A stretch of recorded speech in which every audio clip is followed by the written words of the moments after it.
So hello, very good evening to all. क्या start करने वाले हैं? तो मोल कॉन्सेप्ट का रिवीजन करने वाले हैं, ठीक है। हमने बाकी चैप्टर्स ऑलमोस्ट सारे कर लिए हैं कवर। इक्विलिब्रियम भी हो गया, थर्मोडायनेमिक्स भी हो गया। तो हम लोग अब मोल कॉन्सेप्ट को रिवीजन करेंगे 2-3 क्लासेस में। उसके बाद से हम लोग फिर चलेंगे अपना स्ट्रक्चर ऑफ एटम को रिवाइज करने, ठीक है। तो ये रिवीजन टाइप का ही क्लास है। तो हम सब इंपॉर्टेंट इंपॉर्टेंट चीजों को इसके अंदर कवर करने वाले हैं, ठीक है। तो चलो स्टार्ट करते हैं अपना क्लास, देखते हैं क्या क्या चीजें हैं जो हम कवर करेंगे। सो इंट्रोडक्शन पार्ट में देखते हैं क्या क्या पढ़ना है हम लोगों को इसमें, है ना। तो सबसे पहले अगर मैं आपसे बात करूं मोल कॉन्सेप्ट के बारे में, है ना। तो सबसे पहले तो स्टेशियोमेट्री होता क्या है, जैसे उसको कई लोग सोशियोमेट्री भी बोलते हैं। तो आप किस तरीके से सोशियोमेट्री को डिफाइन करोगे, है ना। सो बेसिकली जो वर्ड सोशियोमेट्री है, it is derived from the two Greek words, है ना। दो ग्रीक वर्ड से मिलके बना हुआ है, ठीक है। जिसका मतलब होता है एलिमेंट, जिसका मतलब क्या होता है, एलिमेंट, ठीक है। तो ये ध्यान रखना है, इसका मतलब होता है हम लोगों का एलिमेंट, ओके। अब देख, और मेट्रॉन का मतलब क्या होता है। सोशियोमेट्री दो वर्ड्स का मिश्रण है, एक में मैंने बोला टू ग्रीक वर्ड्स है। एक होता है स्टिशियन, जिसका मतलब होता है एलिमेंट, और मेट्रॉन का मतलब होता है मीनिंग मेजर, यानी मेजरिंग एलिमेंट्स, है ना। यानी किस तरीके से आप एलिमेंट्स का मेजरमेंट कर रहे हो, इस चीजों के बारे में सब कुछ हम लोग पढ़ते हैं,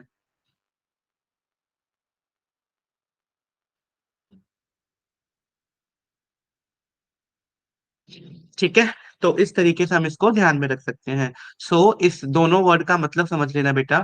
मेट्रॉन का मतलब हो गया मेजर करना, और सोशियोमेट्री का मतलब हो गया मीनिंग एलिमेंट, उसका मतलब होता है एलिमेंट, यानी एलिमेंट का measurement. That is all about the sociometry, ठीक है। तो इसको हम लोग बोलते हैं पूरा अपना सोशियोमेट्री के नाम से याद रखते हैं, ठीक है। अब देखो बेटा, इसमें दो इंपॉर्टेंट चीज। इस पूरे चैप्टर में, यानी this chapter is useful to describe the physical properties of matter quantitatively by using numerical value with the suitable units, ठीक है।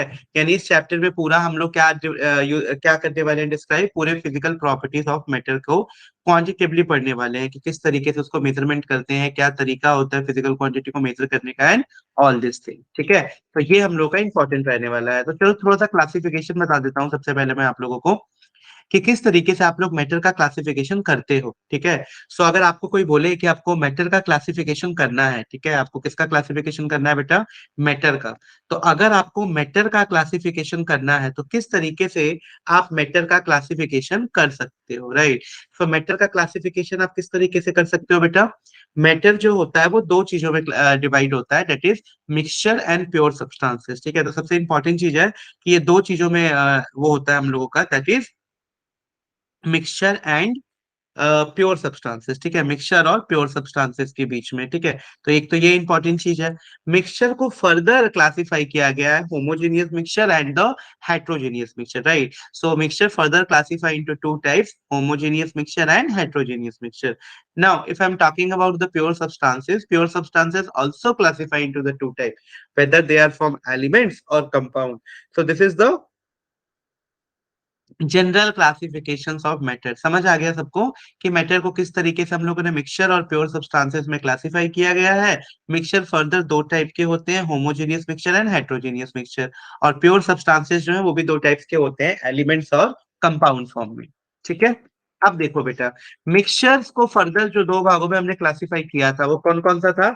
एक था होमोजीनियस मिक्सचर, एक होता है हेट्रोजीनियस। क्या होता है इसका मतलब होमोजीनियस, तो एज द नेम सजेस्ट बेटा, होमोजीनियस का मतलब which compose of the same type, है ना। यानी have the same composition throughout, उसको हम लोग बोलते हैं homogeneous mixture, है ना। यानी component are indistinguishable, मतलब इनको आप distinguish नहीं कर सकते हो, ये एक तरीके के ही होते हैं, उसी को हम लोग बोलते हैं homogeneous। फॉर एग्जाम्पल, अगर आपको मैंने बोला कि शुगर सॉल्यूशन बना लो, मतलब थोड़ा सा शुगर लो पानी में घोल दो, तो क्या आप उसको डिस्टिंग्विश कर पाओगे, अलग अलग पानी और शुगर को कर पाओगे, अलग अलग नहीं कर पाओगे। सो शुगर सॉल्यूशन हमारा होमोजेनियस मिक्सचर का एग्जांपल हो गया। तो देखो इस तरीके से आप समझ भी सकते हो, ठीक है। नेक्स्ट हो गया गैसियस मिक्सचर, ठीक है। तो गैसियस मिक्सचर हो गया हम लोगों का, तो ये सभी हमारा होमोजीनियस का एग्जाम्पल है। अब बात करते हैं हेट्रोजीनियस की। What do you mean by this term heterogeneous mixture. तो ध्यान से देखो, दे do not have the same composition through out, जैसे कि आपको अभी दिख भी रहा होगा उस डायग्राम में। तो ये एक हेट्रोजीनियस कॉम्पोजिशन है, देख रहे हो, एक लेयर आपको ऊपर दिख रही है, दूसरी लेयर आपको नीचे दिख रही है, तो दोनों एक दूसरे में मिक्स नहीं हुए, यानी they do not have the composition throughout the same. Component are distinguishable, यानी यहाँ पे आप कंपोनेंट को डिस्टिंग्विश कर सकते हो। For example water plus kerosene oil, तो ये वाटर प्लस कैरोसिन ऑयल हो गया, इसको आप डिस्टिंग्विश कर लोगे। ठीक है। और ये देखो, जैसे ये हमने क्या एग्जांपल लिया है बेटा, तो एक और एग्जांपल लिया था हम लोगों ने यहाँ पे, जैसे कि अलग अलग, ठीक है, डिफरेंट टाइप्स ऑफ आप पल्सेस यूज कर लो, इनको भी आप अलग अलग डिस्टिंग्विश कर सकते हो। तो they all are the example of heterogeneous mixture, right. अब देखो एक छोटा सा क्वेश्चन उससे पहले, सबसे पहले matter is nothing but what, has mass, occupy some space, both A and B, not correct, not correct definition. जल्दी बताओ बेटा, मैटर को कैसे डिफाइन करते हो? Matter is nothing but having mass, occupy some space, both A and B, और no correct definition. क्या होगा आंसर बिसाइड्स का? बताइए जल्दी से।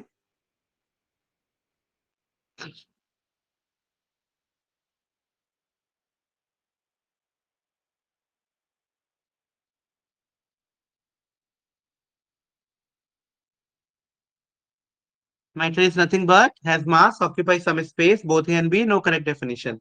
So obviously beta both A and B है ना, having mass and occupy some space as well. चलो, अब थोड़ा सा आपको इंटरनेशनल सिस्टम ऑफ यूनिट्स के बारे में भी बताता हूँ कि कौन कौन से इंटरनेशनल सिस्टम ऑफ यूनिट्स है जो हम लोगों को पता होना चाहिए। ठीक है। So the international system of units are basically classified like physical quantities, like length के लिए हम लोग मीटर यूज करते हैं, एसआई यूनिट। मास के लिए किलोग्राम यूज करते हैं, टाइम के लिए सेकंड करते हैं, इलेक्ट्रिक करंट के लिए एम्पियर यूज कर रहे हैं, टेम्परेचर के लिए हम लोग एसआई यूनिट केल्विन यूज करते हैं, अमाउंट ऑफ सब्सटेंस के लिए मोल यूज करते हैं, और ल्यूमिनस इंटेंसिटी के लिए कैंडेला यूज करते हैं। ठीक है। और इस तरीके से इसको रिप्रेजेंट भी किया जा सकता है, जैसे कि आप देख रहे हो symbol for quantity L M T, second के लिए, टाइम के लिए, एम्पियर के लिए आई से रिप्रेजेंट कर रहे हैं, और टेम्परेचर के लिए टी से रिप्रेजेंट कर रहे हैं, मोल के लिए एन से रिप्रेजेंट कर रहे हैं, कैंडला के लिए आईवी से रिप्रेजेंट कर रहे हैं। So this is all about the international system of unit, that is SI unit for some basic physical quantities. ठीक है। ओके। नाउ अब देखो बेटा, अब definition of SI based units, किनकी क्या क्या डेफिनेशंस होती है, तो कुछ इंपॉर्टेंट डेफिनेशन है उनको डिस्कस करते हैं, क्योंकि आप लोगों को पता होना चाहिए। तो सबसे पहले यूनिट ऑफ लेंथ, तो अगर मैं यूनिट ऑफ लेंथ की बात करूं कि लेंथ को किस में मेजर करते हैं, तो बेटा हमेशा मीटर में मेजर करते हैं। यानी इसकी डेफिनेशन क्या हो गई, यानी the metre is the length of the path travel by light in vacuum during a time interval of 1/229,792,458 of a second. यानी एक मीटर कितने लेंथ को बोलते हैं, तो एक मीटर उस लेंथ को बोलते हैं बेटा जितने देर में लाइट ट्रेवल करती है वैक्यूम के अंदर, कितना, एक सेकंड का इतना हिस्सा, यानी 1/299,792,458। सोच रहे हो, एक सेकंड से भी इतना उसके छोटे जो हिस्सा है उतने में जो लाइट ट्रेवल कर जाती है वैक्यूम में, उतने डिस्टेंस को ही हम लोग बोलते हैं कि एक मीटर हम इसको बोला करेंगे। ठीक है। तो this is the definition of 1 metre, कि भाई 1 मीटर आप कैसे डिफाइन करोगे। अभी तो आपको पता है कि 1 मीटर हमने इतने को बोला है, तो उससे हम लोग सारा मेजर कर लेते हैं, 10 मीटर, किलोमीटर, पता नहीं कितनी बड़ी बड़ी डिस्टेंस को मेजर कर लेते हैं। लेकिन जब 1 मीटर डिफाइन करने का टाइम आया होगा, तो एक किसी को स्टैंडर्ड तो लेना होगा ना, कि हाँ भाई इतने को ही 1 मीटर बोलेंगे। अगर ये डेफिनेशन और ये फिक्स एसआई यूनिट्स नहीं होती, तो कितना प्रॉब्लम होता। मान लो किसी कंट्री में बोलते हैं कि हम तो 1 मीटर इतने को बोलते हैं, कोई बोलता नहीं हम 1 मीटर इतने को बोलते हैं, तो बहुत सारी प्रॉब्लम्स हो जाती। इसीलिए इन सबको सिस्टमेटिक करना बड़ा इंपॉर्टेंट था। ठीक है। तो कोई भी पूछे तो 1 मीटर कितना होता है, तब क्या बोल सकते हो कि 1 मीटर उतने टाइम को बोलेंगे, 1 अपॉन इस टाइम को बोलेंगे जितना टाइम वैक्यूम में लाइट को ट्रेवल करने में लगता है। ठीक है। इतने सेकंड में जितना वो ट्रेवल कर लेगा, that is called 1 metre. Done. अब अगला चलो, यूनिट ऑफ मास, सबको पता है मास को किलोग्राम में मेजर करते हैं। तब 1 किलोग्राम को कैसे डिफाइन किया गया होगा? So the kilogram is the unit of mass and it is equal to the mass of international prototype of the kilogram। ठीक है। यानी ये किसके इक्वल होता है, जो इंटरनेशनल प्रोटोटाइप बनाया गया था 1 किलो का, कि हाँ भाई ये 1 किलो का स्टैंडर्ड है, इतने को ही हम 1 किलो बोला करेंगे, और इस सबको मानना होगा ये। ऐसा नहीं है कि इंडिया में 1 किलो इतने को बोल रहे हैं तो कहीं और जाके 1 किलो को कुछ और बोलेंगे। तो सब जगह एक सिस्टमेटिक एसआई यूनिट्स के हिसाब से ही 1 किलो को मेजर किया गया है। So it is equal to the mass of international prototype of the kilogram. Similarly unit of time is nothing but second. तो 1 सेकेंड कितना होता है बेटा? तो 1 सेकेंड की आप डेफिनेशन दे सकते हो, the second is the duration of 9192631770 period of radiation corresponding to the transition between the two hyperfine levels of the ground state of cesium atom। ठीक है, यानी जो सीजियम एटम होता है उनके बीच का जो ट्रांजिशन होता है, यानी the second is the duration of this period of the radiation, कि इतना टाइम को पीरियड में जितना उसको वाइब्रेट होने में समय लगता है उसको बोलते हैं। यानी एक सीजियम एटम को वाइब्रेट होने में, इतना टाइम को वाइब्रेट होने में जितना समय लगता है, that is called 1 second. Done. अब देखो बेटा, यूनिट ऑफ इलेक्ट्रिक करंट, तो हम सबको पता है यूनिट ऑफ इलेक्ट्रिक करंट क्या होता है? Ampere. So what is 1 ampere? So 1 ampere is that constant current which, ठीक है, विच, एक सेकेंड बेटा, हाँ, यानी the ampere is the constant current which if maintain in the two straight parallel conductor of infinite length of the negligible cross sectional and placed 1 meter apart in vacuum would produce a force between these two conductor is equal to this। ये आप physics में पढ़ोगे भी बेटा, कि क्या होता है ये, कि मान लो आपके पास ये दो कंडक्टर हैं, ठीक है, और इन दोनों कंडक्टर एक दूसरे के पैरेलल हैं, ठीक है। सो 1 एम्पियर हम किसको बोलेंगे? तो it maintain a two straight parallel conductor of infinite length of negligible cross sectional section and place 1 metre apart. इनके बीच का डिस्टेंस कितना होगा? 1 मीटर अपार्ट एक दूसरे के ये प्लेस्ड है, ठीक है, वैक्यूम में। तो वो जितना फोर्स प्रोड्यूस कर देते हैं, कितना फोर्स? 2 × 10⁻⁷ फोर्स जो प्रोड्यूस कर दे, तो उतने करंट को ही हम 1 एम्पियर बोलते हैं, ठीक है। ये 12th क्लास में आप लोग फिजिक्स के अंदर एक टॉपिक पढ़ोगे, ठीक है, magnetic field of moving currents, तो उसके अंदर आप लोग इस चीज को डेराइव भी करोगे फॉर्मूला, कि कैसे ये आता है 1 एम्पियर का। तो 1 एम्पियर हम उस अमाउंट ऑफ करंट को बोलते हैं जो इतना फोर्स प्रोड्यूस कर दे दो पैरेलल कंडक्टर के बीच, ठीक है, 2 × 10⁻⁷। चलो, अब आता है हमारा यूनिट्स ऑफ थर्मोडायनेमिक्स, ठीक है, टेम्परेचर। तो उसमें हम लोग लेते हैं केल्विन। तो एक केल्विन कितना होता है बेटा? So the kelvin is a unit of thermodynamic temperature. जो थर्मोडायनेमिक टेम्परेचर होता है, वहां पे हम लोग केल्विन में मेजर करते हैं टेम्परेचर को। So the kelvin unit of thermodynamic temperature is the fraction of 1/273.16 of the thermodynamic temperature of the triple point of water, ठीक है। यानी कि एक केल्विन हम किसको बोलते हैं? जो 1/273.6 टाइम्स ऑफ थर्मोडायनेमिक टेम्परेचर के होता है, उसको हम लोग डिफाइन करते हैं बेटा इससे, ठीक है। तो ये तरीका हो जाएगा हम लोगों का इसको डिफाइन करने का। डन, समझ आया? तो ये हो गया केल्विन की डेफिनेशन। चलो, अब unit of amount of substance में मोल आता है। तो मोल तो हम मेरे ख्याल से सबको ही पता है कि एक मोल कितना होता है। तो मोल is the amount of substance, क्योंकि यही हमारा इस चैप्टर में हमें पढ़ना है ना। The mole is the amount of substance of a system which contain as many element entities as there are atoms in 0.12 kilogram of carbon 12, ठीक है। यानी जो कार्बन 12 के 0.12 किलोग्राम एटम का जितना मास होता है, उसी अमाउंट को, उसके मास के अंदर जितने एटम होते हैं, उसी को हम बोलते हैं 1 मोल। यानी when the mole is used the elementary entities as must be specify and may be atom, molecules, ion, electron and other particles और स्पेस, ठीक है। तो इस तरीके से आप इसको डिफाइन कर सकते हो, specify group.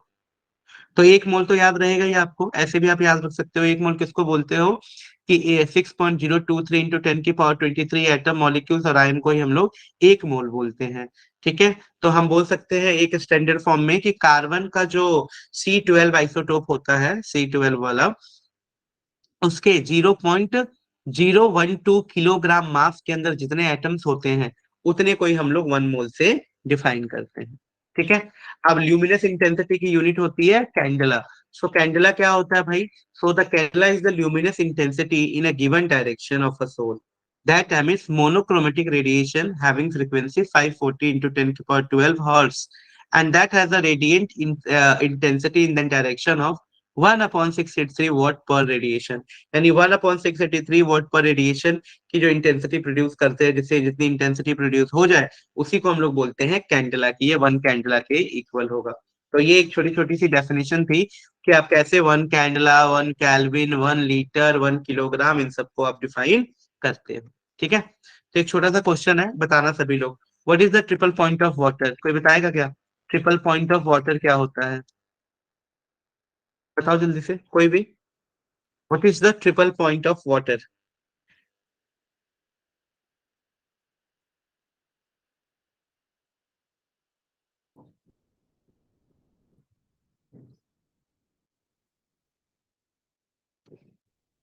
Anyone?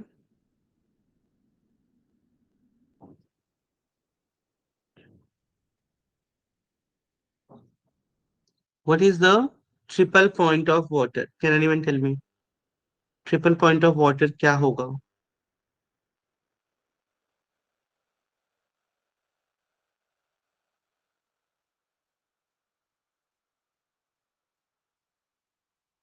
No.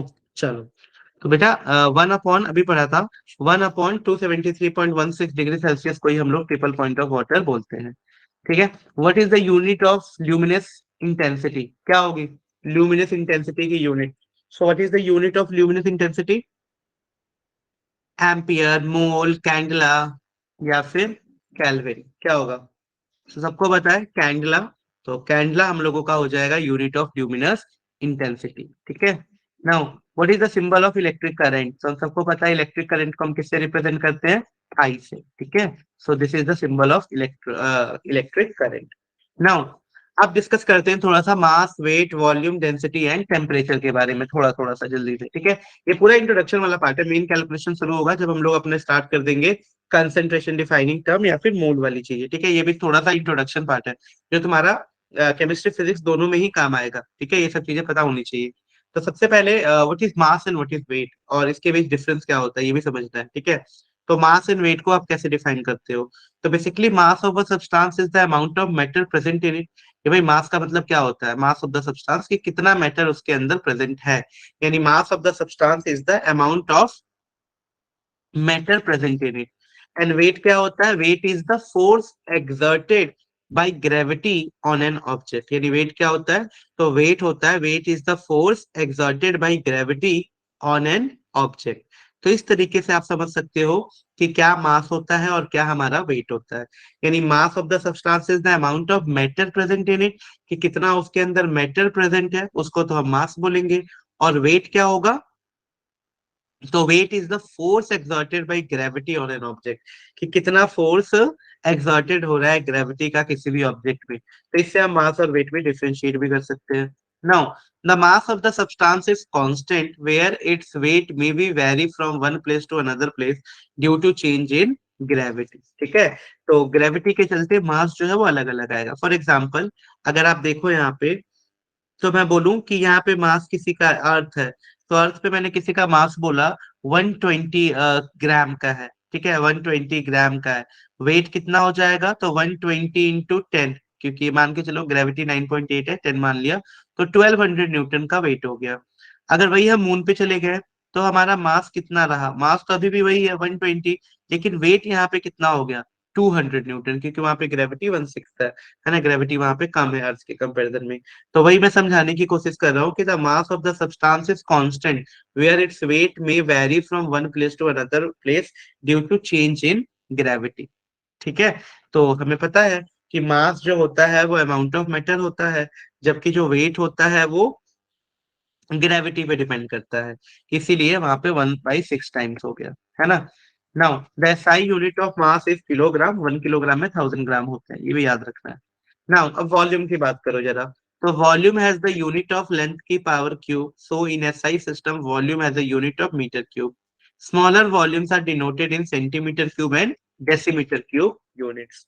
So a common unit, that is a liter, which is not an SI unit, but it is used for the measurement of volumes of liquid। ठीक है, यानी एक कॉमन यूनिट्स होती है litre, आपने सुना भी होगा, सबको लीटर में मेजर करते हैं। सो बेसिकली लीटर हमारा एसआई यूनिट तो नहीं है, but it is use for the measurement of volumes of liquid. यानी जो वॉल्यूम्स ऑफ लिक्विड्स होता है उनको हम लोग जनरली लीटर में ही मेजर करते हैं।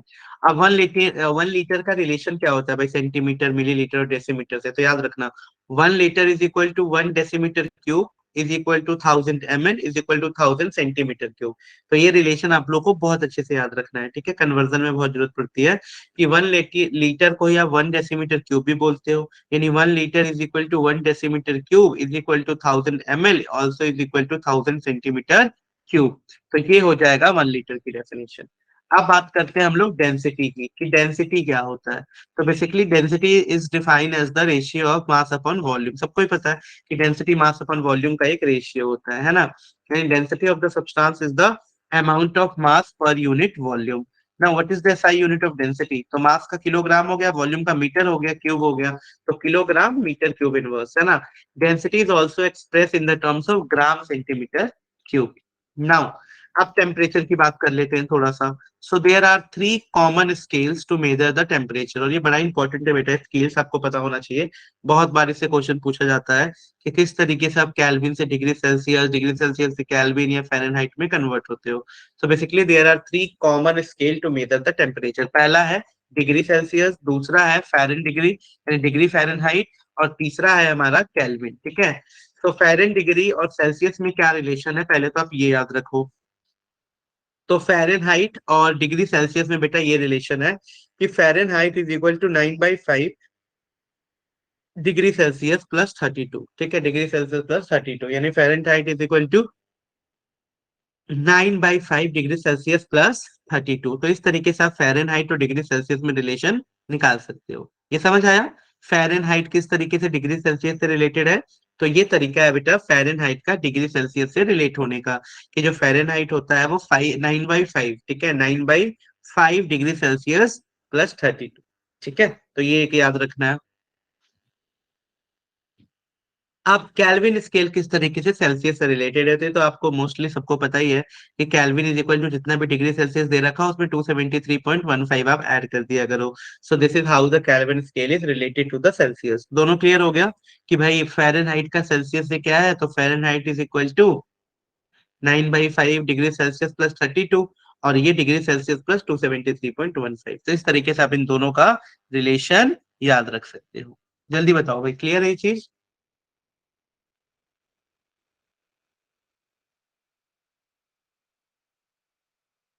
डन। चलो अब कुछ छोटे छोटे से क्वेश्चन है, बताते जाना। पहला है what is the unit of luminous intensity. बताओ क्या है यूनिट ऑफ ल्यूमिनस इंटेंसिटी। अब ये भी बात करी थी बेटा हम लोगों ने। क्या है यूनिट ल्यूमिनस इंटेंसिटी की? जी, mg, cd या ऑल? ल्यूमिनस इंटेंसिटी की यूनिट बताइए बेटा जल्दी आप लोग में से। CD, हाँ, कैंडला, ठीक है, सी ऑप्शन बिल्कुल सही बेटा। तो कैंडला हो गया हमारा यूनिट ऑफ ल्यूमिनस इंटेंसिटी। चलो नेक्स्ट आता है आपके पास, 1 लीटर किसके इक्वल होगा? 1000 millilitre, 1000 centimetre cube, 1 decimetre cube या ऑल? बताओ भाई किसके इक्वल होगा? 1 litre. 1 litre is equal to 1000 ml, 1000 centimetre cube, 1 decimetre cube या ऑल? तो बिल्कुल सही बात है बेटा, ऑल के इक्वल होगा। अभी अभी रिलेशन पढ़ा था हम लोगों ने। अब बोला है व्हाट इज करेक्ट स्टेटमेंट। पहला बोला है आपको कि F is equal to 5/9 degree Celsius plus 32, और बी बोला है आपको 9/5 डिग्री सेल्सियस प्लस 32। बताओ भाई क्या इसमें से करेक्ट होगा आप लोगों का? सी बोला है, सी भी देख लो, 9/5 डिग्री सेल्सियस प्लस 23, और डी बोला है 5/9 डिग्री सेल्सियस प्लस 23। ए बोल रहे हैं बच्चे, ठीक है। Anyone else? बेटा 5/9 था कि 9/5 था? 9/5 था, है ना, हाँ। सो बिल्कुल सही बोला बेटा, 9/5 था। कई बच्चे 5/9 बोल रहे हैं, नहीं, 9/5। सो फ़ारेन डिग्री और डिग्री सेल्सियस में, फ़ारेनहाइट और डिग्री सेल्सियस में ये रिलेशन है कि Fahrenheit is equal to 9/5 degree Celsius plus 32 होगा, ठीक है। तो ये बी इसका करेक्ट आंसर होगा बेटा, ना कि ये। चलो अब कुछ साइंटिफिक नोटेशन है जिसके बारे में हम लोग को स्टडी करना है, तो उसको देख लेते हैं कि कौन कौन से साइंटिफिक नोटेशन है जो हम लोगों को यहाँ पे ध्यान रखने हैं, ठीक है। तो देखते हैं साइंटिफिक नोटेशन के बारे में कि कौन कौन से साइंटिफिक नोटेशन हम लोगों को ध्यान में रखने हैं। डन। चलिए सबसे पहले बात करते हैं साइंटिफिक नोटेशन में हम लोग कि scientific notation are used when one has to deal with the extremely large number और स्मॉलेस्ट नंबर। ठीक है, यानी साइंटिफिक नोटेशन कब यूज करते हैं? तो scientific notation are used when one has to deal with extremely large number और smallest number. ठीक है, यानी जब हम साइंटिफिक नोटेशन को हम जब यूज करेंगे जब हम लोगों को डील करना है बहुत ही लार्ज या बहुत ही छोटे नंबर से। ठीक है, तो साइंटिफिक नोटेशन को जनरली हम n इंटू टेन की पावर n में लिखते हैं। जैसे आपने देखा होगा 6.023 इंटू टेन की पावर 23 लिखा हुआ है, 3 इंटू टेन की पावर 8 लाइट ऑफ स्पीड लिखा हुआ होता है। ठीक है, तो जब भी हम लोग को ऐसे बड़े बड़े चीजों से डील करना होता है तो हम लोग साइंटिफिक नोटेशन को यूज करते हैं। जहाँ पे n का मतलब हो जाएगा digit term which is varies from 1 to 9.99, और n हो जाएगा एक्सपोनेंट हैविंग प्लस और माइनस। ठीक है, जैसे कि स्पीड ऑफ लाइट देख लो, तो स्पीड ऑफ लाइट में हम क्या कर सकते हैं, जैसे ये 3 दिख रहा है तो हम लिख देंगे 3 इंटू टेन की पावर 8, है ना। तो इस तरीके से हम लोग साइंटिफिक टर्म को डोनेट करते हैं, कैपिटल N इंटू टेन की power 9 where n varies from 1 to 9.99 and small N varies from exponent having plus और माइनस। ठीक है, तो इस तरीके से हम कर सकते हैं। दिस इज 3 इंटू टेन की पावर 8। नाउ यूज क्या है साइंटिफिक नोटेशन का? So it is use in the every mathematical conversion, like addition हो गया, सब्ट्रैक्शन हो गया, मल्टीप्लिकेशन हो गया और डिवीजन हो गया। अब एडिशन और सब्ट्रैक्शन में किस तरीके से यूज होता है? तो हमें पता है कि addition subtraction has a two step. First the number are written in a such a way that they have a same exponent. The coefficient are added or subtracted as the case may be. जैसे example देखो, मैंने बोला कि मेरे को addition करना है 6.625 into ten की पावर 4 का एंड 8.95 इंटू टेन की पावर 3 का। हम कैसे एडिशन करेंगे? Since we have to change both the values to the same exponent, है ना। एक्सपोनेंट हम लोगों को सेम रखना है। ठीक है, एक्सपोनेंट में कभी भी अलग नहीं रखना है। तो आप एक्सपोनेंट कैसे सेम रखोगे? पहला वाला तो था 6.625 इंटू टेन की पावर 4, पर नेक्स्ट वाला था 8.95 इंटू टेन की पावर 3। तो उसको भी आपको 10 की पावर 4 करना है ना, दोनों, ताकि वो एक्सपोनेंट सेम हो जाए। तो हम क्या कर देंगे, 0.895 लिख देंगे। तो जैसे 0.895 लिखा, ये भी 10 की पावर 4 हो गया। अब हमारा एक्सपोनेंट तो सेम हो गया। अब आप इसको ऐड कर सकते हो, दैट इज 7.545 इंटू टेन की पावर 4। तो इस तरीके से हम लोग एडिशन या सब्ट्रैक्शन कर सकते हैं। डन। अब देखो बेटा, example, subtraction of 2.5 into ten की पावर -2 है, और उससे माइनस करना है 0.48 इंटू टेन की पावर -2 को। So since we have to change both the values to the same exponent, अगर हम लोग को वी हैव टू चेंज करना है सभी वैल्यूज को सेम एक्सपोनेंट में, तो कैसे करेंगे? फॉर एग्जांपल, है ना। तो कैसे करेंगे बेटा? अब देखो, एक्सपोनेंट जो पावर है यहाँ पे वो तो आपको सेम दिख रहा है ना। तो साफ साफ दिख रहा है कि वो तो सेम है, तो आप 2.5 में से 0.48 को माइनस करो इंटू टेन की पावर -2, तो कितना हो गया? 10 की power 0 two in this, right, because we have to change both the values to same exponent.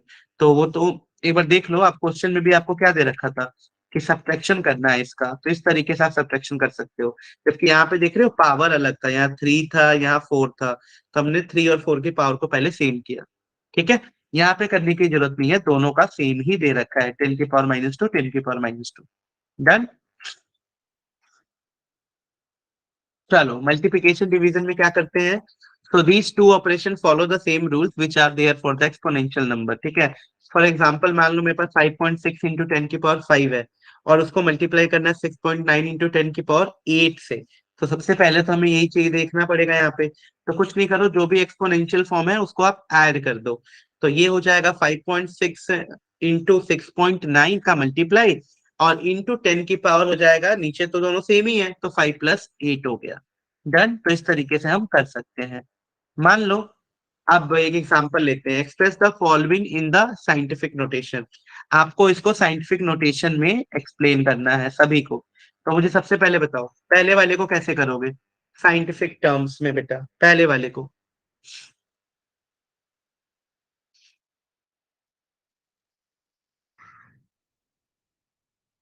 First वाले को कैसे करोगे? 186,000 को।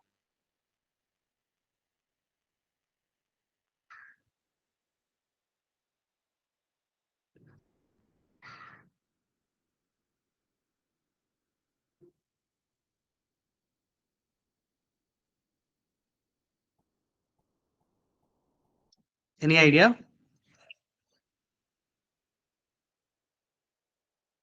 देखो, तो हम कैसे कर सकते हैं बेटा? तो सबसे पहले हम क्या करेंगे, express the following in the scientific notation करना है। तो 18600 है, तो मैंने क्या बताया था आपको, सबसे पहले क्या करना होता है कि n इंटू 10 की पावर स्मॉल n, यानी n टर्म वाले डिजिट लिखने हैं जो 1 से लेके 9 तक हो सकते हैं, और फिर एक्सपोनेंशियल फॉर्म में आपको लिखना है प्लस और माइनस। यहाँ पे साफ साफ दिख रहा है, हम ऐसे कर सकते हैं 1.86 इंटू 10 की पावर 1 2 3 4 5, तो इस तरीके से। सेकेंड वाला देखो, तो सेकेंड वाले को लिख सकते हैं 4 इंटू 0.007 इंटू 10 की पावर 3। नेक्स्ट देखो बेटा 0.0068 लिखा हुआ है, तो इसको हम कैसे करेंगे, 6.8 इंटू 10 की पावर 1 2 और 3, तो 10 की पावर -3 लिख सकते हैं। अगला देखो 70, तो 7 इंटू 10 की पावर 2, ऐसे। नेक्स्ट है 7.0042, तो 7 इंटू 10 की पावर, है ना, ये 7.0042 इंटू 10 की पावर 1 2 3 4, यानी 10 की पावर के टर्म्स में बिहेव कर सकते हैं, तो ये हो गया 7.0042। समझ आ गया? तो ये तरीका होगा बेटा जिससे हम लोग इसको साइंटिफिक टर्म्स में लिख सकते हैं। डन।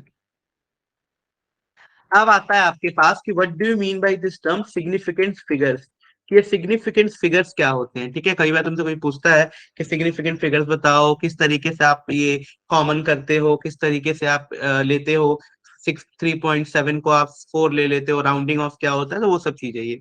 तो सिग्निफिकेंट फिगर्स क्या होते हैं बेटा? तो significant figures are the meaningful digit which are known with certainty. ठीक है, तो सिग्निफिकेंट फिगर्स क्या होते हैं, एक मीनिंगफुल डिजिट्स होते हैं which are known with the certainty in general experiment measurement.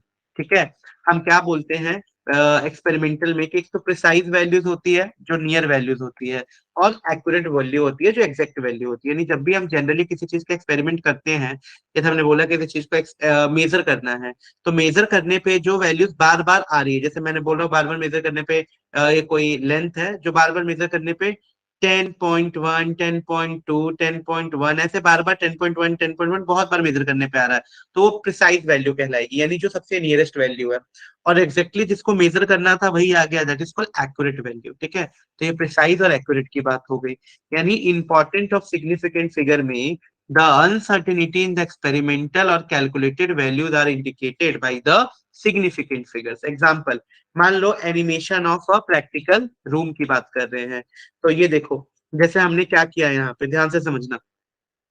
तो एक्यूरेट, और पहला केस देखो आपका बिल्कुल एक्यूरेट एंड प्रिसाइज है, हम एकदम सेंटर में ही उसको करना था, और बिल्कुल सेंटर पे ही जाके तीनों के तीनों एरो लगे हुए हैं, तो हम क्या बोलेंगे, ये एक्यूरेट भी है और प्रिसाइज भी है। सेकंड केस देखो, वो प्रिसाइज तो है लेकिन एक्यूरेट नहीं है, क्योंकि भाई तीनों एक ही जगह गया है, देख रहे हो तीनों, मतलब how the values are close to each other, वो तो होता है आपका प्रिसाइज।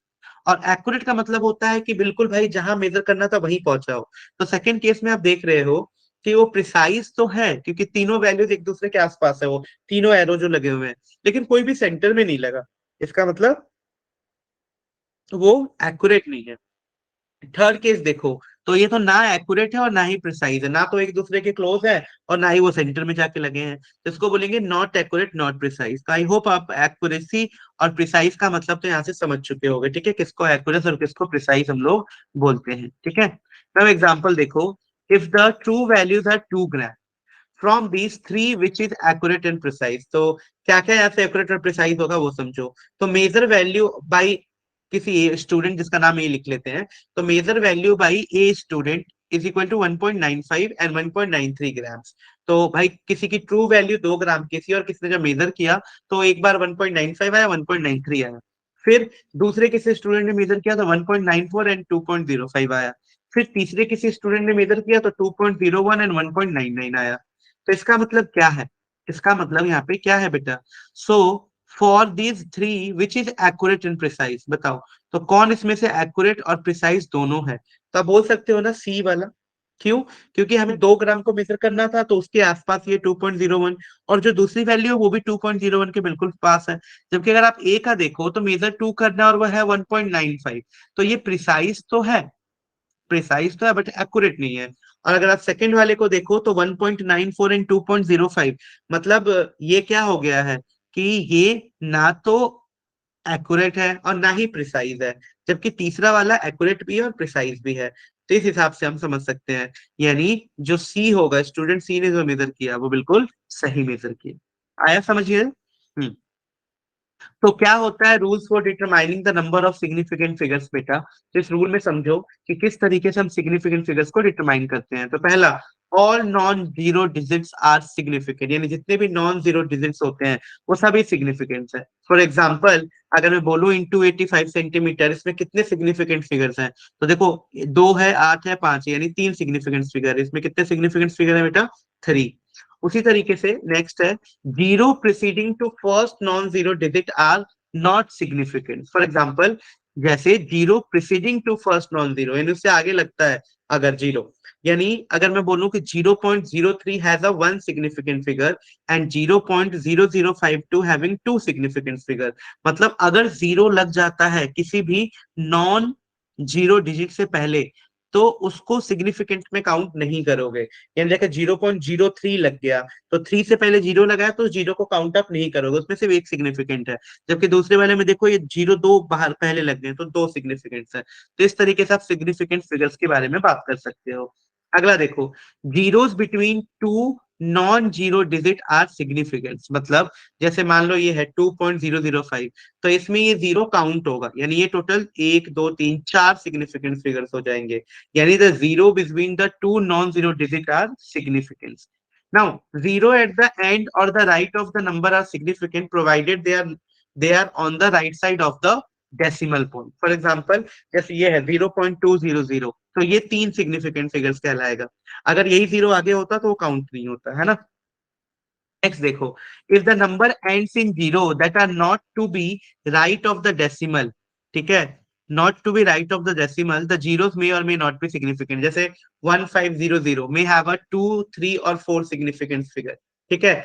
सो अगर नंबर एंड कर रहा है जीरोस पे that are not to the right of the decimal, ठीक है, the zeros may or may not be significant, हो भी सकता है और नहीं भी हो सकता है, ठीक है। This confusion can be significant by expressing the number in the scientific notation। अगर आप इसको साइंटिफिक नोटेशन में एक्सप्रेस कर दो, तो 1500 ग्राम को आप ऐसे लिख सकते थे 15 × 10⁻²। तो this having only two significant figures, ठीक है। तो इसमें क्या होता है, जो n होता है वो सिग्निफिकेंट कहलाता है, और जो 10⁻n होता है वो सिग्निफिकेंट नंबर्स नहीं कहलाता है। तो 1500 को आप 15 × 10⁻² लिख सकते थे। तो इसको आप कैसे लिख दोगे कि दो सिग्निफिकेंट फिगर्स हैं बस। तो जब भी ऐसे कोई चीज दे रखा हो तो आप उसको साइंटिफिक नोटेशन के टर्म्स में रिप्रेजेंट करके भी बता सकते हो, ठीक है, याद रखो।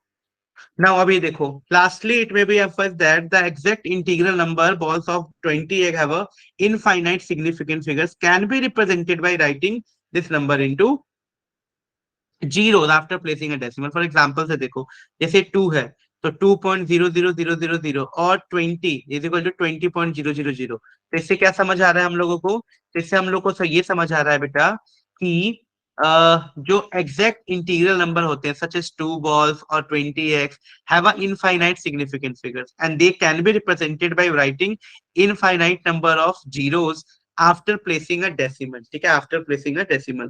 तो इसमें आपके जैसे 2.00 हो गया, तब इसको बोल सकते हो कि यहाँ पे दो सिग्निफिकेंट फिगर्स हो या 20 हो गए। तो इस तरीके से आप सिग्निफिकेंट फिगर्स को रिमेम्बर कर सकते हो, ठीक है। तो अब ये हो गया हम लोग का पूरा। कल नेक्स्ट क्लास में हम लोग एडिशन एंड सब्ट्रैक्शन सीखेंगे सिग्निफिकेंट फिगर्स का, कि किस तरीके से हम लोग एडिशन और सब्ट्रैक्शन करते हैं सिग्निफिकेंट फिगर्स का।